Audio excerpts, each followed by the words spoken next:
Hi అండి, అందరికీ నమస్కారం. అందరూ ఎలా ఉన్నారు? ఈరోజు మన టాపిక్ వచ్చేసి శాపం. అంటే మనలో చాలా మంది వింటూ పెరిగే ఉంటాం కదా, అతనికి శాపం తగిలింది అంటే శాపం పడింది అని, వాళ్ళు ఇలా శపించారు, ఈ శాపం ఉంది అని. కానీ నిజంగా శాపం అంటే ఏంటి?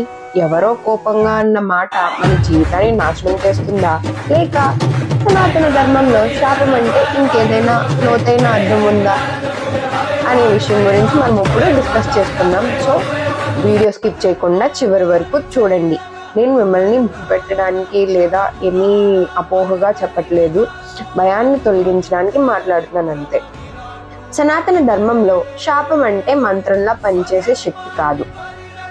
శాపం అంటే తప్పుదారిలో వెళ్తున్న మనసుకు వచ్చిన హెచ్చరిక.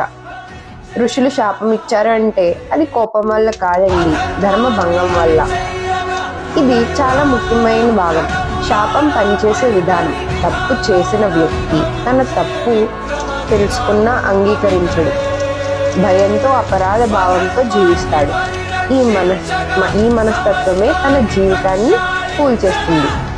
శాపం బయట నుంచి కాదు, లోపల నుంచే పనిచేస్తుంది. మనిషి యొక్క లోపల ఆలోచించి చేసి ఆ మనిషిని నశించేలా చేస్తుంది. ఫర్ ఎగ్జాంపుల్, దేవుళ్ళలోనే చూడండి.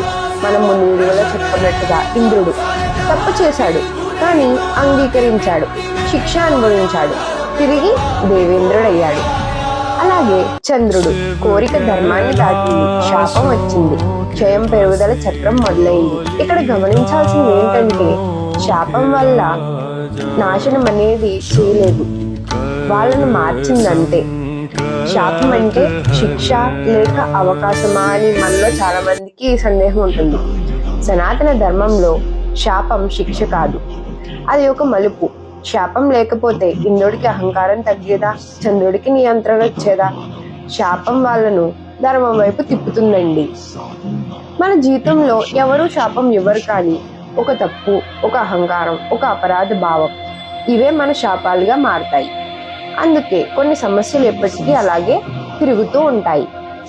సనాతన ధర్మం ఒకే ఒక మార్గం చెప్తుందండి: మనం చేసిన తప్పును మనం ఒప్పుకోవాలి, దానికి తగ్గ పరిహారం చేసుకోవాలి, ధర్మంలో నిలబడాలి. అందుకే పురాణాల్లో శాపానికి శాంతి మార్గం కూడా ఉంటుంది. శాపం అంటే భయపడాల్సిన మాట కాదు, అది ఒక సిగ్నల్. మనం దారి తప్పితే ధర్మం మనల్ని తిరిగి పిలిచే పద్ధతి. సనాతన ధర్మం మనల్ని నాశనం చేయదు, మనల్ని సరిచేస్తుంది. అందుకే శాపం కూడా సనాతన ధర్మంలో కరుణే.